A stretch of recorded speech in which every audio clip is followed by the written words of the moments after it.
अस्सलाम वालेकुम, नमस्कार, सत श्री अकाल एंड गुड इवनिंग। मैं हूं आरजू काजमी और आप देख रहे हैं पॉइंट ऑफ व्यू। आज ही हम बात करेंगे स्ट्रीट चिल्ड्रन की, एजुकेशन की बात करेंगे, कल्चर की बात करेंगे, म्यूजिक, ड्रामा सीरीज और बहुत सारी चीजें जिसमें हम ऑब्वियसली पॉलिटिक्स भी डिस्कस होगी। और लेकिन आज हम थोड़े से डिफरेंट टॉपिक्स भी उठा रहे हैं, सिर्फ कश्मीर कश्मीर और इंडिया पाकिस्तान के साथ बहुत सारी और चीजें भी आती है, तो हम आज उस पर भी बात करेंगे। और हमें जी ज्वाइन किया है इंडिया से जो एनालिस्ट है हमारे साथ आज, सोनम महाजन। सब उनको जानते हैं, सब देखते रहते हैं। Thank you so much Sonam कि आज आपने ज्वाइन किया हमें। हम वैसे तो आपको देखते ही रहते हैं, अब रिसेंटली भी आपका हमने एक देखा था इंटरव्यू, और बहुत अच्छा लगा। और बहुत अच्छा लगता है स्पेशली जब फीमेल्स हमारी जैसी कंट्रीज की आगे आके बात करती हैं और अपनी ओपिनियन देती हैं। हमारे यहाँ भी जो है वो अब थोड़ा थोड़ा ऐसा होने लगा है कि थोड़ा सा फीमेल एनालिस्ट और फीमेल जर्नलिस्ट जो है उनको आगे लाया जा रहा है, जो कि बहुत अच्छी बात है। सबसे पहले thank you so much Sonam again कि आपने ज्वाइन किया। और हम एजुकेशन से स्टार्ट करते हैं, स्ट्रीट चिल्ड्रन से स्टार्ट करते हैं। व्हाट डू यू थिंक कि उनके ऊपर किस तरह से काम होना चाहिए कि वो बच्चे स्कूल में जा सकें और उन बच्चों को हम बेसिक एजुकेशन दे सकें, जो हमारे साथ हम देखते हैं रोड पर अक्सर भीख मांग रहे हैं या गाड़ी के शीशे साफ कर रहे हैं और इस तरह के सारे काम कर रहे हैं। स्पेशली चाइल्ड लेबर भी हमारे यहाँ बहुत ज्यादा है इन दोनों कंट्रीज में। रोकने की कोशिश करती है गवर्नमेंट, लेकिन इतना ज्यादा रोक नहीं पाती। और इसी के साथ एक चीज और सोनम, कि आपको लगता है कि इसकी एक बहुत बड़ी रीजन जो है वो पॉपुलेशन भी है जिसको कंट्रोल करना चाहिए? जी Sonam. Hi, Arzu. First of all, thank you so much for inviting me. Okay. Talking about street children, ये प्रॉब्लम जो है वो दोनों तरफ ही है, इंडिया में भी है, पाकिस्तान में भी है। आई थिंक पाकिस्तान में there are about 1 million street children. In India, again, in cities like New Delhi, Mumbai, Kolkata, we have like close to 100,000 children in each of these cities. These are street children. So ये जो बेचारे बच्चे होते हैं, पहले तो इसमें एक फैमिली का बहुत बड़ा हाथ रहता है। बहुत सारी प्रेगनेंसीज भी होती हैं जो अनप्लान्ड होती हैं और बाद में इन बच्चों को अबैंडन किया कर दिया जाता है। एक और भी रीजन है कि मतलब इन बच्चों को गलियों में छोड़ दिया जाता है कि जो माँ बाप होते हैं वो इनका खर्चा नहीं उठा पाते। तो definitely population is one issue. दूसरी बात, ये मुझे जो मेन जो कंसर्निंग चीज लगती है वो ये लगता है कि you know specially in Pakistan तो religious radicalization is also a big problem. तो मतलब ऑल ओवर द वर्ल्ड ये बच्चे जो होते हैं जो स्ट्रीट्स में रहते हैं, दे आर वेरी वल्नरेबल। ये काफी बेचारे अपना टफ एक एक्सटीरियर भी बना लेते हैं ताकि लोग इनकी वल्नरेबिलिटीज को एक्सप्लॉइट ना कर पाए। But there are bad people everywhere. तो बहुत बार ऐसा होता है कि ये बच्चे बेचारे सेक्सुअल अब्यूज या इमोशनल अब्यूज का शिकार बनते हैं। कई बार इनको ऐसे फोर्सफुली डिटेन भी कर दिया जाता है और डिटेंशन में भी इनके साथ बहुत चीजें होती हैं। तो talking about solution, I think हमारे यहाँ भी बहुत सारे ऐसे ह्यूमन राइट्स ग्रुप्स हैं जिन्होंने सजेस्ट किया है सरकार को कि इन बच्चों को भी इनका भी एक सेंसस किया जाए ताकि इनका पूरा डेटा जो है वो हमारी सरकारों के पास, एनजीओ के पास हो, so that we can frame very specific programs and policies. ये जो बच्चे हैं इनको हेल्थ और न्यूट्रिशन का भी बहुत इशू रहता है, जिसकी वजह से जब ये मतलब by the time they enter adulthood बहुत सारी इनमें माल न्यूट्रिशन के प्रॉब्लम्स होते हैं या हेल्थ के इश्यूज होते हैं। Basically these children are manifestation of societal malfunctioning. तो इसको सिर्फ हम जो सरकार है वही इसके साथ डील नहीं कर सकती है। ये जो बच्चे बेचारे होते हैं, they have to provide for themselves. इस कारण इनको बहुत सारे लोग एक्सप्लॉइट भी करते हैं, चाहे वो एम्प्लॉयर्स हों या फिर sometimes even police has a role to play in it, whichever country it is. तो ये बहुत ही बेचारे मीनल जॉब्स में लग जाते हैं, जैसे स्कैवेंजिंग में लग जाएंगे या फिर चाय के कप धोना, खाने के भी इनके पास पैसे नहीं होते हैं। तो इस कारण से बहुत सारे ये बच्चे जो हैं ये ट्रैफिकिंग का भी शिकार हो जाते हैं। ये लोग ऐसे ही प्रोफेशंस में आ जाते हैं, इनको सेक्स वर्कर्स बना दिया जाता है। तो आई थिंक इसको सिर्फ हम पॉपुलेशन के हवाले से इसके साथ डील नहीं कर सकते। वो तो एक कारण है, साथ ही साथ this is something we can't really control. There will always be people who will abandon their children. कई बार बेचारे अबॉर्शन के शिकार हो जाते हैं। तो सबसे पहले तो मुझे लगता है इनका एक सेंसस होना चाहिए, ताकि हमारे पास इनका प्रॉपर डेटा हो, और जब भी कोई इस तरह का बच्चा उनको पुलिस कभी डिटेन करे तो इनका एक मेडिकल एग्जामिनेशन जरूर होना चाहिए, जब ये पुलिस की कस्टडी से बाहर आए तब भी, और जब इनकी डिटेंशन भी हो तब भी। बिल्कुल ठीक है, लेकिन हमारे यहाँ बहुत से ऐसे स्कूल्स हैं अब लोगों ने बनाने शुरू किए हैं जिसमें इस तरह के बच्चों को लाके और कोशिश की जाती है कि उनको बेसिक एजुकेशन कम से कम स्टैंडर्ड 5 तक या फिर स्टैंडर्ड 10 तक जो है उनको लेके जाया जाए और उनको थोड़ा बहुत लिखना पढ़ना आए। उसमें एक हमारे यहाँ डॉक्टर अजहर असलम है, वो भी बहुत ज्यादा इस चीज पे काम कर रहे हैं और इन बच्चों को ला के और फ्री एजुकेशन दी जाती है। तो ऐसा कुछ इंडिया में हो रहा है? यहाँ पे भी बहुत सारे एनजीओज हैं जो इस तरह का काम कर रहे हैं, पर मुझे लगता है कि it's not enough until the state really gets involved. We need to bring in very specific legislations and regulations, ताकि ये जो कई बार जो ये एनजीओज होते हैं, बहुत सारे हैं जो सच में काम भी करते हैं, और बहुत सारे हैं जो एनजीओ की आड़ में again they are exploiting these children. तो unless there are very specific laws, तब तक मुझे नहीं लगता हम लोग कुछ ज्यादा कर पाएंगे। मतलब they need a lot more than what we are already doing. और पाकिस्तान में स्पेशली मैंने देखा है कि ये जो बेचारे बच्चे जिनके घर वाले नहीं होते या फिर जिनको मदरसाज में दाखिल करा दिया जाता है, मैंने कई बार देखा है कि जब उनको पूछो आपको बड़े हो के क्या बनना है, तो वो कहते हैं हमको मुजाहिद बनना है। तो अगर आप ड्रग्स का शिकार नहीं होंगे तो कम से कम आप ये हाफिज सईद टाइप के लोगों की सोच का शिकार जरूर हो जाएंगे, तो which is even more dangerous, नहीं, वो अलग है। वो मदरसे होते हैं जहाँ पे बच्चे जो हैं इनको इस तरह की उनका ब्रेन वॉश किया जा रहा होता है कि जी आपने मुजाहिद बनना है। लेकिन जैसे स्कूल की मैं बात कर रही हूँ, वहां पे तो एक प्रॉपर एजुकेशन दी जाती है उनको, इंग्लिश उर्दू साइंस मैथ सब कुछ पढ़ाया जाता है। लेकिन आप जो बात कर रही हैं वो ज्यादातर ये जो मदरसे खोले हुए होते हैं लोगों ने, जो मौलवियों ने, और इस तरह का बहुत एक माफिया है पाकिस्तान में, मौलवी माफिया जिसे मैं कहती हूँ, वो इस तरह के बच्चों को जरूर उल्टा सीधा कुछ सिखा रहे होते हैं। लाइक आई लेकिन सेड, इफ जी, यू हैव फैमिलीज, जब आपकी फैमिलीज है तो आप थोड़ा तो प्रोटेक्टेड रहेंगे। जब कोई बच्चा बेचारा वल्नरेबल है, उसके आगे पीछे कोई है नहीं, तो वो ज्यादा शिकार होता है इस तरह के लोगों का, क्योंकि उसको ब्रेन वॉश करना बड़ा इजी होता है। मगर अनफॉर्चुनेटली सोनम, बहुत सी फैमिलीज ऐसी हैं जिनके पेरेंट्स के ब्रेन वॉश हुए में, तो क्या कहेंगे, वो खुद अपने बच्चों को इस तरह के मदरसों में भेजते हैं। और जब पेरेंट्स ही बच्चों को भेजेंगे तो फिर कैसे उनको कुछ और सिखाया जाएगा या कुछ और बताया जाएगा। लेकिन साथ ही हम देखते हैं ऑनर किलिंग की बात अगर आए, इसी चीज में अगर हम जोड़ दें इससे, जो एशिया में बहुत ज्यादा होता है, पाकिस्तान में भी और भारत में भी। अभी आपने रिसेंटली कंदील बलोच का केस जो था वो हमने देखा था कुछ साल पहले। और इस तरह के कंदील का तो एक केस था, इसी तरह के बहुत ज्यादा केसेस होते हैं पाकिस्तान में भी और इंडिया में भी। उसमें आप क्या कहेंगे?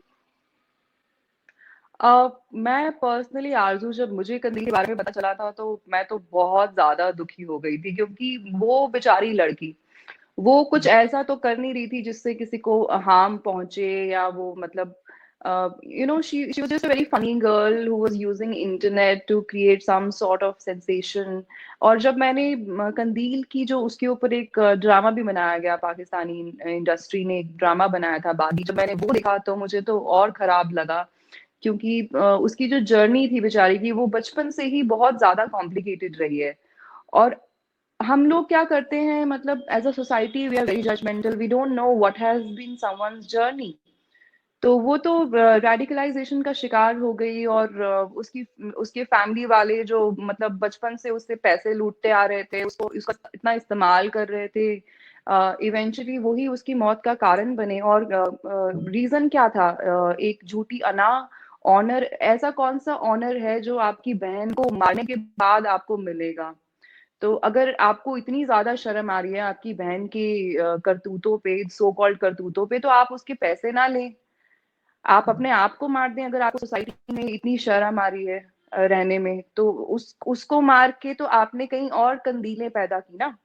जब भी आप किसी चीज को बहुत ज्यादा दफन करने की कोशिश करते हैं तो वो और उभर के आती है। तो मेरी राय तो ऑनर किलिंग करने वाले लोगों के लिए यही रहेगी कि अगर आपको इतनी ज्यादा अपने ऑनर की चिंता है तो आप अपने आप को मार दें, ताकि आप ऐसी चीजें ना देखें। जीने दें लड़कियों को, उनको जो उनको करना है वो करने दें। अब यही कोई चीज कोई लड़का करता तो कोई तकलीफ नहीं होती किसी को। बिल्कुल, लेकिन यहाँ पर तो सोनम, पसंद की शादी पे भी हो जाता है, और भारत में भी होता है। हम वो भी स्टोरीज देखते रहते हैं, टीवी ड्रामा में भी, इंटरनेट पे भी, कि पसंद की शादी करने पे भी जो है वो ऑनर किलिंग हो जाती है। तो इस चीज को कैसे आप समझती हैं कि हैंडल करना चाहिए? एजुकेशन ही काम आएगी, या लोगों को कैसे बताएंगे कि ऐसा ना करें?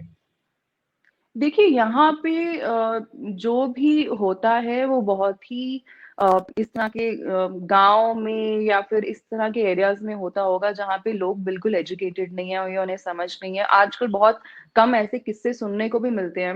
हाँ, ऐसे किस्से कई बार सुनने को मिल जाते हैं, जैसे कोई लड़की है जो मतलब जो ये नाचने आती हैं, जो लड़कियां शादी ब्याह में, तो कई ऐसे किस्से सुनने को मिलते हैं। बहुत सारे वीडियोस मैंने इंडिया में भी देखे हैं। I am not one of those people who will say that we are perfect, of course we are also far from perfect. तो ये सोच की प्रॉब्लम है। बेचारी जो डांस करने आती हैं, आपकी मर्जी का डांस नहीं किया आप उनके सर पे गोली मार देंगे। ऐसे हमारे यहाँ पे एक जेसिका लाल का भी केस हुआ था, जिसमें वो लड़की जो है वो बार बंद हो रही थी, उसने मना कर दिया that she won't be able to fetch a drink and she was shot in the head. तो ये जो आई थिंक ये जो सोच है, इसको अगेन हमें मतलब इसको घर से ही शुरुआत करनी है। हमें अपने लड़कों को सिखाना है कि जो लड़कियां हैं वो आपके लिए नहीं बैठी हुई हैं, कि आपको जो चाहिए ये उनकी जिम्मेदारी नहीं है फेच करना। तो और लड़कियों को आप मतलब चीजों की तरह इस्तेमाल करना बंद करें। तो ये अगेन इट बिल्कुल। Starts from home, but unfortunately लोग इस चीज पे नहीं ध्यान देते हैं। मर्दों को हमेशा यही सिखाया जाता है कि जो स्ट्रांग जो आदमी है वो कभी रोता नहीं है। तो पर ये भी सिखाना चाहिए कि वो रुलाता भी नहीं है, वो मारता भी नहीं है, वो बलात्कार भी नहीं करता। बिल्कुल ठीक, लेकिन हम लेडीज के बारे में तो, या फीमेल्स के बारे में तो बहुत प्रोग्राम्स करते भी हैं और बोलते भी हैं। लेकिन बहुत दफा ऐसा भी होता है कि जो मर्द हैं, जो जो मेल हैं हमारे यहाँ के, वो भी किसी न किसी किस्म का मेंटल टॉर्चर और वो सब कुछ सह रहे होते हैं। उनके ऊपर हम कोई बात नहीं करते, हम उसके ऊपर कोई डिबेट नहीं होती, कोई टीवी प्ले नहीं होता। डोंट यू थिंक कि हम थोड़ा सा उनको ज्यादा स्ट्रॉन्ग समझ लेते हैं, और हमारा ख्याल है कि उन्हें कुछ नहीं होता, बस जो भी होता है वो सिर्फ फीमेल्स को ही होता है? हाँ, ये भी एक प्रॉब्लम है, क्योंकि हम लड़कों को ऐसे ही बड़ा करते हैं बोल के कि भाई तुमको रोना नहीं है, अगर तुम स्ट्रांग हो तो तुम्हें अपनी प्रॉब्लम्स हंस के इनको सहना है। मतलब we should start treating human beings as human beings instead of women and men. We should imbibe the right values. और आई थिंक इसमें कोई कमजोरी की बात नहीं है अगर कोई मर्द रोए या अपनी प्रॉब्लम शेयर करे। मुझे नहीं लगता ये किसी तरह की भी कमजोरी का ये साइन है। और we need to change our thinking, कि ये लड़कों को भी हमें ये चीज समझानी चाहिए कि you are as emotional, you're as human as a woman is, and there's no harm in expressing yourself. I think उससे बहुत हद तक ये प्रॉब्लम सॉल्व हो सकती है, क्योंकि जो लड़के होते हैं वो they at least women they speak out, वो एक लोग एक दूसरे से बात करती हैं। बट जो मर्द होते हैं उनको जैसे कहते हैं मर्द को कभी दर्द नहीं होता, तो वो बेचारे ना तो अपनी बात कर पाते हैं। उनको लगता है कि अगर हमने अपने किसी दोस्त से भी बात की तो मजाक उड़ाएगा। मतलब लड़कों का ब्रेकअप भी होता है तो वो ज्यादा बात नहीं करते, क्योंकि उनके खुद के ही दोस्त उनका मजाक उड़ाते हैं कि अरे क्या यार, एक लड़की चली गई तो तू रोने बैठ गया है, कोई बात नहीं, एक आएगी एक जाएगी। तो I think we need to be more considerate in general, you know, and exactly. Let judgmental. बिल्कुल। और इससे पहले मैं नेक्स्ट क्वेश्चन पे जाऊं, सबसे पहले मैं अपने जो हमारे व्यूवर्स हैं उनसे कहना चाहूंगी कि थैंक यू सो मच कि आप लोगों को जो है वो लेफ्टिनेंट जनरल असद दुरानी का इंटरव्यू पसंद आया, और मैंने उनकी आवाज कहीं म्यूट नहीं की थी। एक दो दिन से हमारा अपना इंटरनेट कुछ ठीक नहीं चल रहा पाकिस्तान में, इस्लामाबाद में, जिसकी वजह से आपको कभी कभी ऑडियो का इश्यू आता है। वरना मेरी बिल्कुल आदत नहीं कि मैं किसी की बात को भी म्यूट करूं, और वो भी ISI के चीफ की। कुछ तो खुदा का खौफ करें आप लोग। तो अगेन सोनम, आपसे जब मेरी बात हुई थी तो आपने बताया कि आप टीवी ड्रामास देखती हैं, टीवी प्लेस जो है पाकिस्तान के, और तो कुछ बताइए कि कैसे, मतलब आपको कैसे लगते हैं कि पहले वाले शोज अच्छे होते थे या अब सीरियल अच्छे होते हैं? वैसे जो बागी आप कह रही थी वो मैंने भी देखा था, मैं बहुत कम देख पाती हूँ, लेकिन उसमें सबा कमर थी और वो मुझे वाकई में बहुत अच्छा लगा था, और वो देखकर वाकई में कंधील से और ज्यादा हमदर्दी हो रही थी। तो आप किस किस्म के सीरियल्स पसंद करती हैं पाकिस्तान के? और इंडिया से भी कुछ आते हैं, एक मैं सिर्फ एक ही देखती हूँ, साधारण इंडिया, उसमें वो क्राइम स्टोरीज होती है, तो वो बस मुझे कुछ थोड़ा सा ट्रैक करती है, और हर स्टोरी देखने के बाद मुझे लगता है कि मेरे साथ यही कुछ हो रहा है। तो वो आप बताइए कि आपको किस तरह के सीरियल्स पसंद है और एक्टर कौन से पसंद है हमारे? एक्टर्स में मुझे एक्टर्स में सनम सईद बहुत पसंद है, मुझे माया अली बहुत पसंद है, और बहुत सारे सीनियर मेल एक्टर्स भी हैं। एक है, उनका शायद मुझे नाम दिमाग में नहीं आ रहा है, आई थिंक वो अभी रिसेंटली सबत रिलीज हुआ था, जिन्होंने मावरा के फादर का रोल निभाया था। और मेल एक्टर्स में मुझे एहसन खान ठीक लगते हैं, और मुझे नुमान इजाज बहुत पसंद है, specially after I watch Jackson Heights. मतलब मुझे उनके शोज बहुत अच्छे लगते हैं, उनका संगे मरमर में भी काम मुझे बहुत पसंद आया। इनफैक्ट मैंने पाकिस्तानी सीरियल्स देखना शुरू किया जब इंडिया में जिंदगी लॉन्च हुआ था, और यहाँ पे बहुत सारे पाकिस्तानी शोज चल रहे थे जो बंद हो गए उरी हमले के बाद, फॉर द ऑब्वियस रीजंस।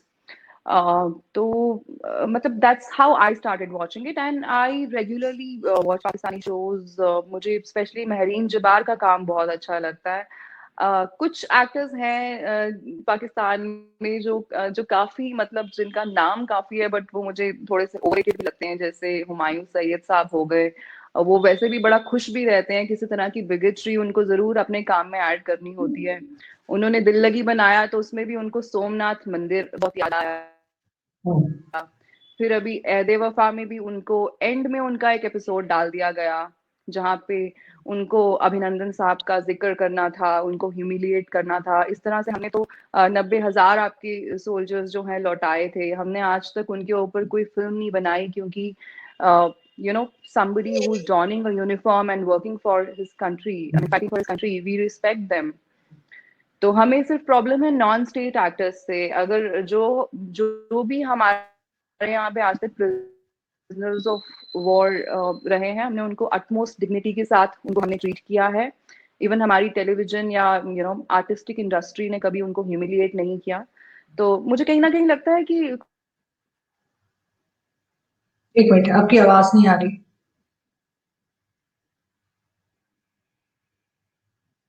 आपकी आवाज नहीं आ रही सोना। Is it better? हाँ, अब ठीक है। राइट। जी। Okay, sorry. नहीं सो जी। कुछ एक्टर्स हैं, जैसे हमजा अली अब्बासी हैं, जो बहुत जहर घोलने का काम करते हैं। उनको हाफिज सईद बहुत पसंद है, उनके लिए वो बहुत बड़े फिलांथ्रोपिस्ट है। तो I think most of the Pakistani industry is very sensible, and I think they should kind of denounce these people, and they should kind of call them out, because ये लोग भी बहुत जहर घोलने का काम करते हैं। जैसे अगर आप एक ड्रामा सीरियल बना रहे हैं प्यार और मोहब्बत पे, उसमें आप सोमनाथ का जिक्र डाल दे रहे हैं, तो it doesn't make any sense. अगर आप इंडिया के हवाले से ना भी सोचें, तो आप कम से कम अपनी जो आपकी हिंदू आवाम है, वहाँ की जो आपकी माइनॉरिटीज हैं, उनका ही जरा सोच लें। मतलब जरूरी तो नहीं है ना कि हर किसी चीज में आप रिलीजन का मसाला डालें। इनफैक्ट सनम सईद का काम मैं बहुत पसंद करती हूँ, बट उनका भी एक शो था दिल बंजारा, जिसमें वो नेपाल जाती हैं, और वहां पे उनके दोस्त उनको कहते हैं कि आप मंदिर के सामने खड़ी हो जाएं तो मैं आपकी तस्वीर लेती हूँ। और वो कहती हैं कि अरे मेरी ताई अम्मी तो मुझे मार देंगी अगर उनको पता चला कि मैं हिंदू मंदिर जाके होके आई हूँ। आप इस तरह का एक भी कोई इंसिडेंट हमारे किसी इंडियन सीरियल में दिखा दें या इंडियन फिल्म्स में दिखा दें, तो जब इस तरह की चीजें लोग देखते हैं ना, तो वो आर्ट तो अप्रिशिएट करना चाहते हैं, क्योंकि हमारा कल्चर बड़ा सिमिलर है, पर फिर वो मन खट्टा हो जाता है। तो आई थिंक ये जो बड़े एक्टर्स हैं, कम से कम हुमायूं सैयद के लेवल के, इनको थोड़ा सा मतलब अपनी इमेज का ही ख्याल रख लेना चाहिए, if not for others, because the future is inclusive. अगर आप ये बातें करेंगे तो आप फिर वो बस एक वही वहीं तक सीमित रह जाएंगे। नहीं, आपकी बात बिल्कुल ठीक है, इस तरह के सीरियल्स बिल्कुल नहीं बनने चाहिए, और अगर ऐसे कोई बात की, ऐसा कोई सीन इन्होंने बनाए तो वो भी गलत है, बिल्कुल ऐसा नहीं होना चाहिए। And I am so sorry कि ऐसा कुछ हुआ है, और इस तरह का ड्रामा यहाँ पे बनाया गया, ड्रामा सीरियल बनाया गया, उस पे मैं खुद हैरान हूँ। मैंने क्योंकि देखा नहीं है, लेकिन आप कह रही हैं तो ऑब्वियसली होगा, और बहुत गलत है कि इस तरह से नहीं होना चाहिए।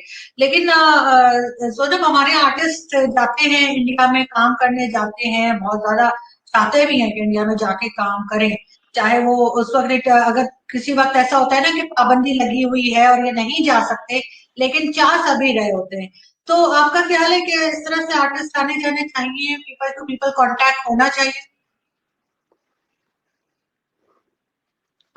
Definitely, dialogue is always better, exchanges are always better, but terrorism and art also cannot go hand in hand, because जो आपकी audiences होती हैं उनका भी तो आपको उनकी sensibilities, उनकी feelings का भी तो ख्याल रखना पड़ता है।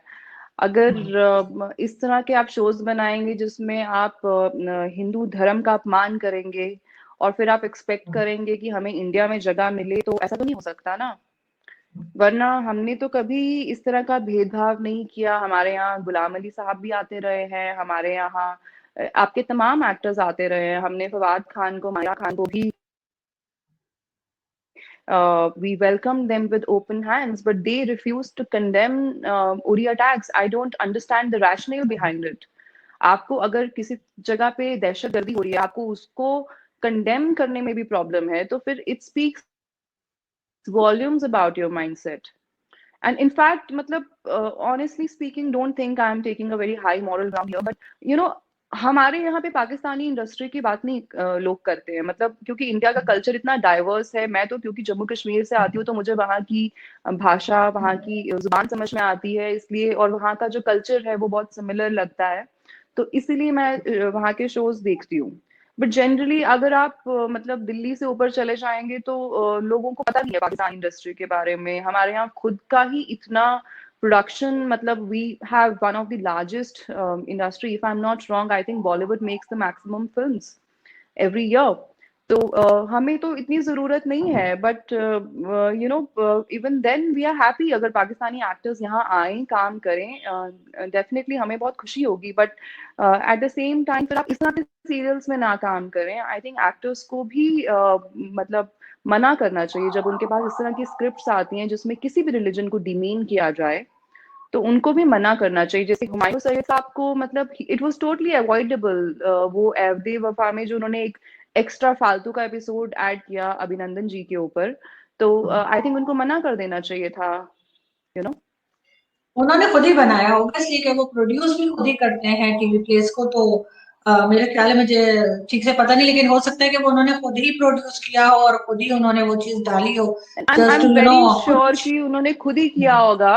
आई एम वेरी श्योर, क्योंकि उनको बहुत मजा आती है इस तरह की चीजें करने में। दिल लगी में भी उन्होंने, मुझे लगता है वो सोमनाथ वाला जो सीन है, वो खुद ही सजेस्ट किया होगा, जहां वो महविश हयात को कहते हैं कि जो मेरा दिल है वो सोमनाथ का मंदिर नहीं है कि तुम बार बार तोड़ती रहोगी और एंड में तो मैं जीत ही जाऊंगा। तो मैं उनको बताना चाहूंगी आप ही के शो के माध्यम से कि सोमनाथ का मंदिर तो आज भी एग्जिस्ट कर रहा है और आगे भी करता रहेगा। आप दिल तोड़ें, जो तोड़ना है तोड़ें, ग्लास तोड़े, प्लेट तोड़े, बट आप मंदिर ना तोड़ें, ठीक है? तो बिल्कुल आप ठीक, थोड़ी और सी ऐसा शर्म कभी भी करें। नहीं। बिल्कुल इनको शर्म करनी चाहिए, और ऐसा बिल्कुल भी नहीं करना चाहिए किसी भी रिलीजन के लिए। और दूसरा, हुमायूं सईद से मैं कहूंगी कि प्लीज अब आप हीरो आना बंद कर दें। कब तक आप हीरो आते रहेंगे?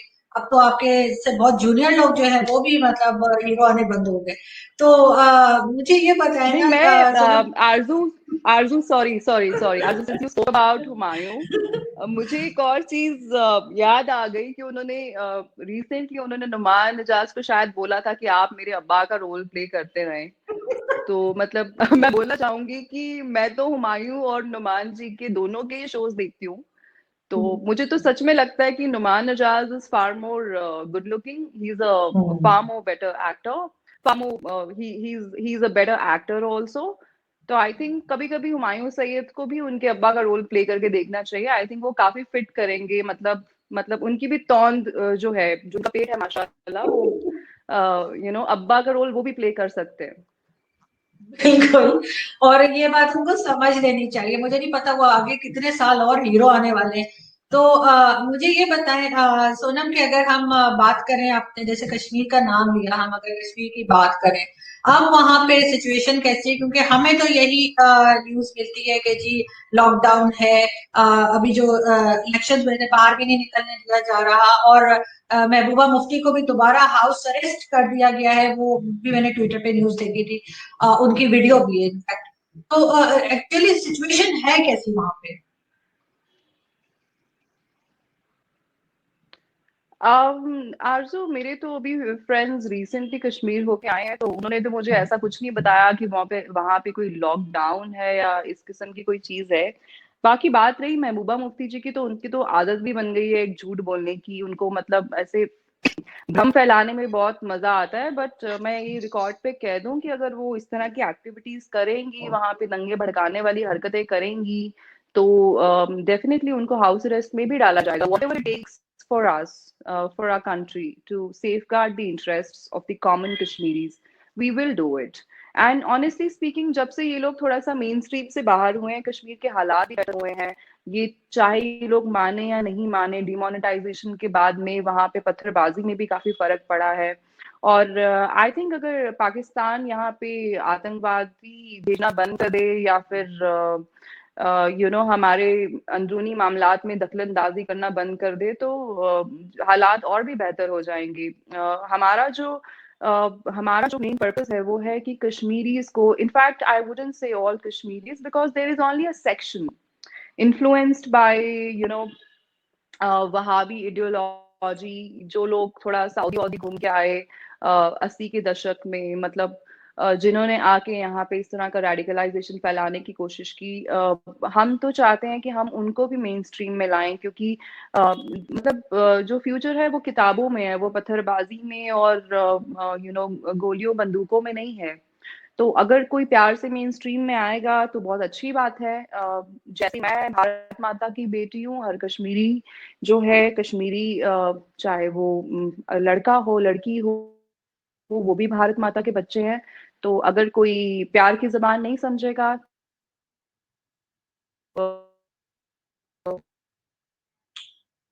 आपकी आवाज, दूसरी जबान सोनम आपकी आवाज नहीं आ रही। समझाए, तो ये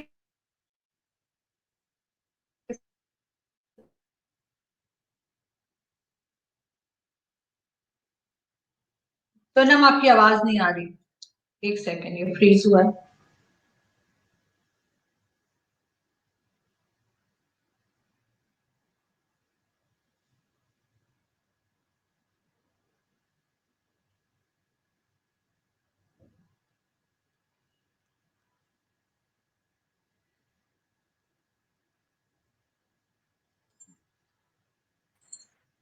आई थिंक आई लॉस्ट यू। हाँ हेलो। बिल्कुल, मुझे आवाज नहीं आ रही थी जी, आपकी पहले हाँ। वॉइस बिल्कुल गायब थी, उसके बाद वीडियो भी चली गई थी। हाँ अभी जी। ठीक है। सोनम आप रिपीट करेंगे प्लीज जो आप बता रही थी? लाइक आई सेड कि आपने कहा कि कश्मीर में कैसे हालात हैं। हालात काफी अच्छे हैं, यहाँ पे लोग घूमने भी जा रहे हैं, कोई दिक्कत नहीं है। आम कश्मीरी बिजनेस भी कर रहा है, वो खुशहाली से रह भी रहा है। अब हाँ, अगर लाइक आई सेड कि अगर आपके यहाँ से दहशतगर्दी करना बंद कर दे, तो हालात और बेहतर हो जाएंगे। पाकिस्तान को भी समझना चाहिए कि एक वर्ल्ड ऑर्डर जो है वो सेट हो चुका है। हमारी एलओसी डिफाइन हो चुकी है, इंटरनेशनल बॉर्डर है। We need to respect it. अगर आप ये एक्सपेंशनिज्म की आइडियोलॉजी के साथ चलते रहेंगे, सबसे पहले तो आपने दुनिया का पहला ऐसा मुल्क बनाया जो मजहब के नाम पे बना। आपने ये कह के पहले तो मुल्क बनाया कि भाई हमारा जो देश है, मतलब नाम भी आपने माशाल्लाह पाकिस्तान रखा, हरकतें आपकी सारी नापाक हैं। आपने ये बोल के बनाया कि हमारे यहाँ पे सब धर्मों के जो लोग हैं वो बड़ी खुशहाली से रहेंगे, जी हमें यहाँ पे काफिरों के साथ मुश्किल होती है। उधर जाके आपने अपने ही सुन्नी और शिया जो है वो ही मतलब आपस में उनकी नहीं बन पा रही है। अहमदिया जो है बेचारे, उनकी रोज उनकी मस्जिदें उड़ा दी जाती हैं। जो शिया है, दे हार्डली हैव एनी से in the in the mainstream Pakistani politics. They are being as treated as badly as the other religious minorities. तो मतलब पाकिस्तान तो should be the last country to even give sermons to India or to any democracy for that matter. हमारा जो देश है, हमने एक धर्म के नाम पे एक देश देने के बाद भी आज तक हम लोग धर्म निरपेक्ष हैं, जिसको आप लोग सेक्युलर बोलते हैं अंग्रेजी में। आज तक आते दिनों कहते थे कि अब यहाँ पे जब हमने मुसलमानों को एक देश ही दे दिया है तो सब वहीं चले जाएं।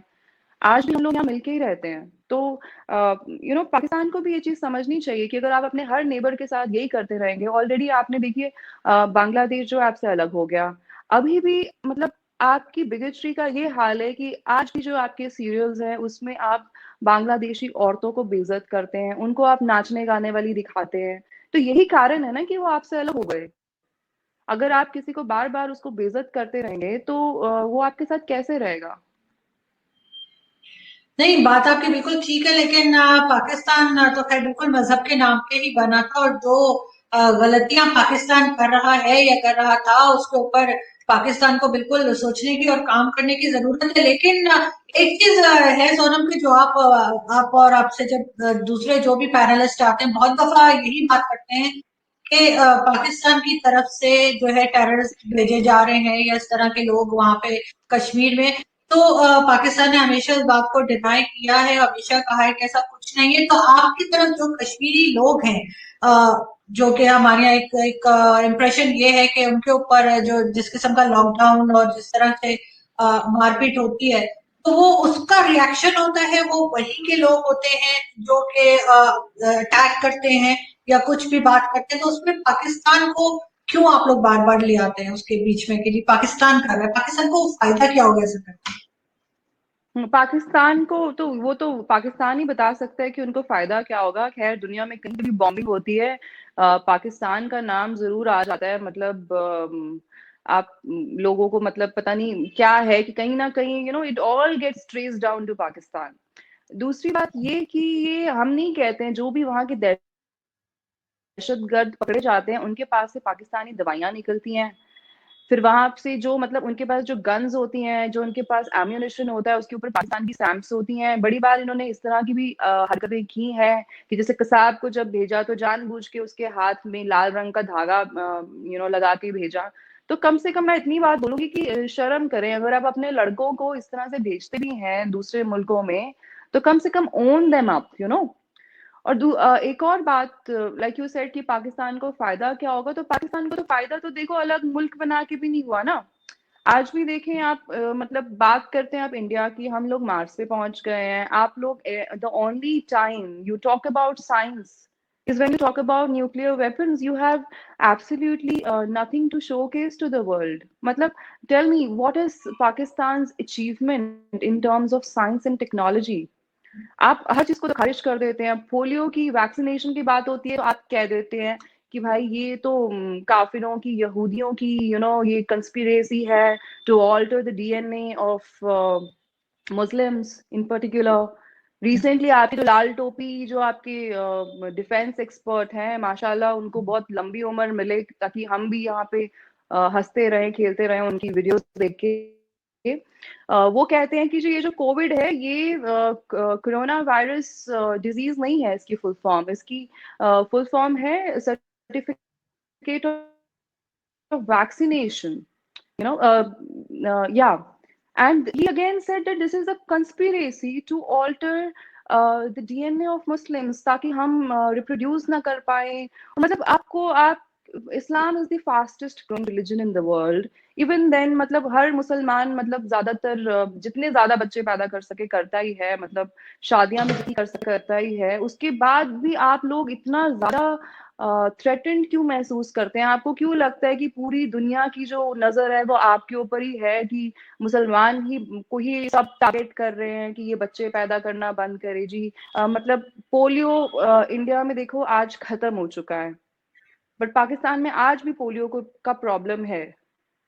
तो आप अगर मुझसे पूछेंगे कि पाकिस्तान को क्या जरूरत है दहशत गर्दी गर्दी करने की इंडिया में, तो पाकिस्तान को बहुत सारी चीजें ऐसी है जो करने की बिल्कुल।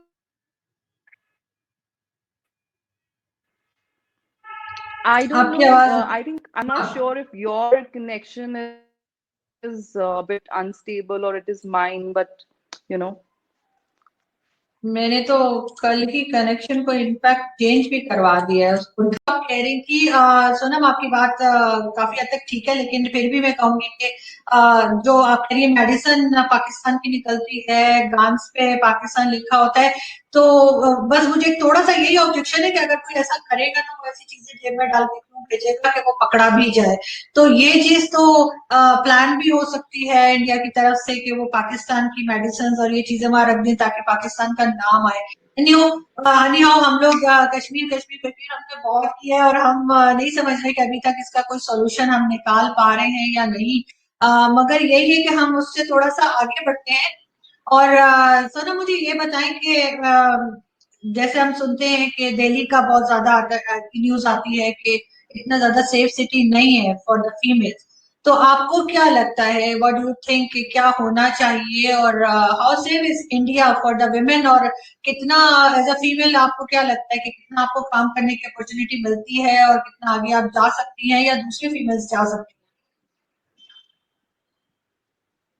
I think when it comes to employment, मतलब India is doing pretty हैं? well.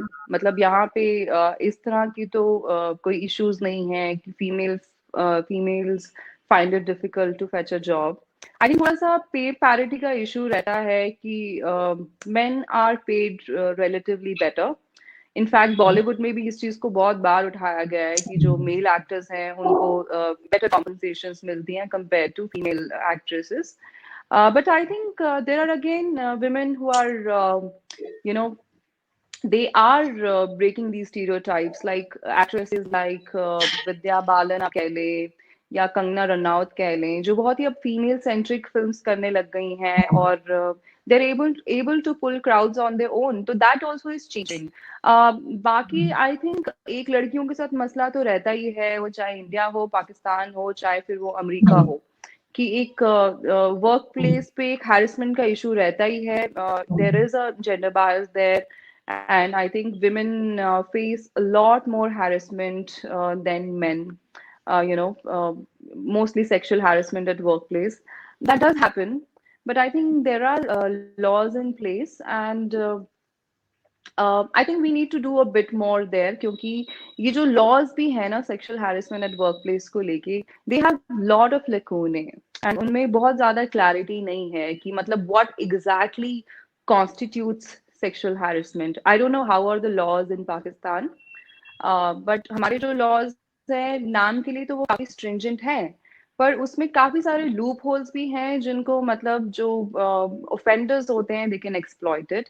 तो I think that is something we need to work on. But हमारे यहाँ पे बहुत ऐसी विमेन एक्टिविस्ट्स हैं या एनजीओज हैं जो इस पे बहुत बेहतरीन काम कर रही हैं, जो इसको मतलब मेन स्ट्रीम में ले आई हैं, और आई थिंक टाइम के साथ चीजें बेटर होंगी. And people are also very considerate, मतलब लोग भी समझते हैं. Of course there are always fringe elements, you know, who think through the prison of religion and gender. But I think most people who know how to use internet today, they understand these things, and people are also changing with time. So exactly Sonam, इससे पहले कि हम एक छोटा सा rapid fire करें, उससे पहले मुझे ये बताइए when will you visit Pakistan, कब आ रही हैं? अरे मैं आने को तो आ जाऊं, बट पता नहीं मुझे वापस भेजेंगे भी कि नहीं भेजेंगे. कहीं कुलभूषण जाधव जी की तरह मुझे भी स्पाई बोल के कहीं ऐसा ना हो कि उधर ही रख लें. तो but otherwise I would love to visit, I don't have any नहीं प्रॉब्लम. नहीं, मेरे तो ख्याल है लोग आते रहते हैं, लाहौर तो बहुत आते हैं, हम आपके आर्टिस्ट भी आते हैं, शबाना आजमी जी भी आती हैं, जावेद अख्तर साहब, और बहुत लोग लाहौर तक तो सभी आते हैं। तो फिर आप ऐसा क्यों सोच रहे हैं कि अब आपको कोई पकड़ लेगा और आपको जाने नहीं देंगे? वैसे you are such a nice person के वाकई में मैं तो आपको कहूंगी कि आप इस्लामाबाद आए एंड बी माय गेस्ट, और फिर मैं आपको दिखाऊंगी सब जगह। See, people like I think people like Shabana Azmi ji and people like Javed Akhtar Saab, probably they are seen as friendly people. क्योंकि बहुत सारे ऐसे हमारे आर्टिस्ट हैं जिन्होंने ऐसा भी बोला है कि जिन्होंने हिंदुस्तान में इतना कमाया है, इतनी शोहरत, इतना पैसा, बेहिसाब चीजें उन्होंने यहाँ कमाई हैं, पर फिर भी they feel more home when they are in Pakistan. So I think they are perceived as very friendly people, but I may not be perceived perceived as one, even though I have nothing to do with an average Pakistani. मतलब मुझे पाकिस्तानी आवाम से कोई issue नहीं है. The only thing is कि मुझे ऐसा लगता है कि, in fact, Arzu, I would like to share it कि I was a mute spectator on Twitter. I never used to write about politics. I have been raised in Jammu, and I've seen a lot of religious violence and political violence right from my childhood. But as any average Hindu parents, मेरे माँ बाप ने भी हमें यही बोला कि ये सब सियासतदान करते हैं. उन्होंने हमें कभी नहीं बताया कि कश्मीर में मजहब के नाम पे इतना ज्यादा कत्लो-आम वहां पे हुआ है. ये मुझे कैसे पता चला कि आई थिंक 2015 की बात है. I had a profile picture in a short dress, and I happen to see one of the tweets where कोई पाकिस्तानी अकाउंट था.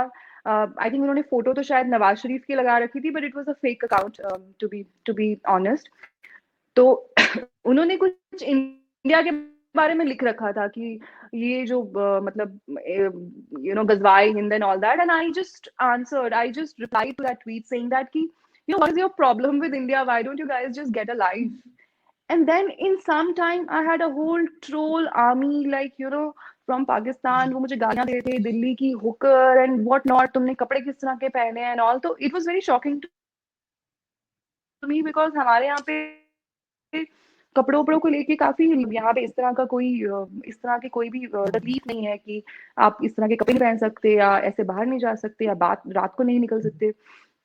So that is what made me political, and I started reading a lot more as to what really is the problem between India and Pakistan.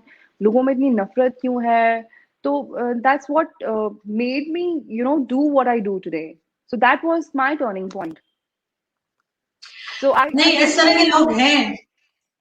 I agree right? With you. इस तरह के लोग बहुत हैं जो आपके dress पे बात करते हैं पाकिस्तान में, आपकी बात करने पे ये चीज है. लेकिन वो सब फेक अकाउंट्स होंगे, आई एम श्योर. कोई भी रियल अकाउंट से आपको ऐसा कुछ नहीं बोलेगा. Just block them. कुछ भी नहीं होता.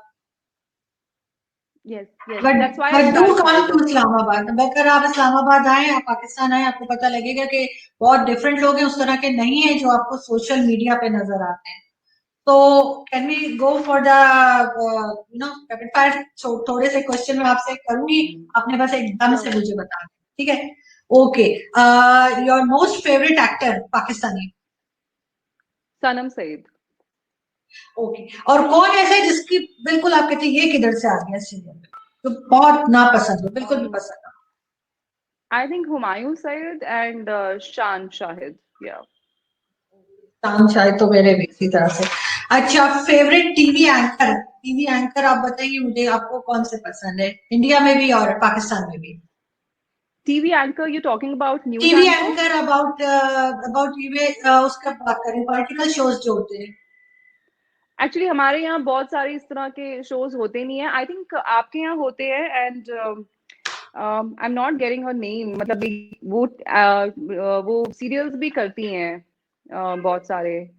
But honestly speaking I don't really follow too much of नहीं, योर. डिबेट्स होती है ना आपके यहाँ? आपके डिबेट्स होती है ना, जैसे अर्नब गोस्वामी जी हैं और दूसरे हैं, मैं उनकी बात अच्छा हाँ, कर रही हूँ. डिबेट्स में डिबेट्स में. या I would say Padmaja Joshi, then Maria Shakeel, and I think in Hindi I like Rohit Sardana ji.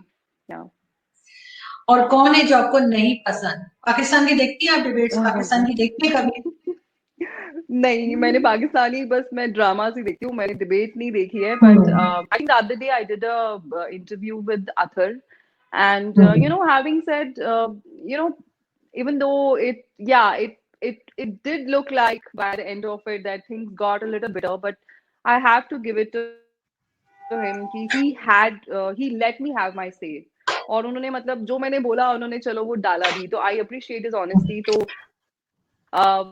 मतलब मैं ज्यादा पाकिस्तानी टीवी एंकर्स को देखती नहीं हूँ. But I think for now I think I would say Athar came across as a good person. Yeah. Okay, fine.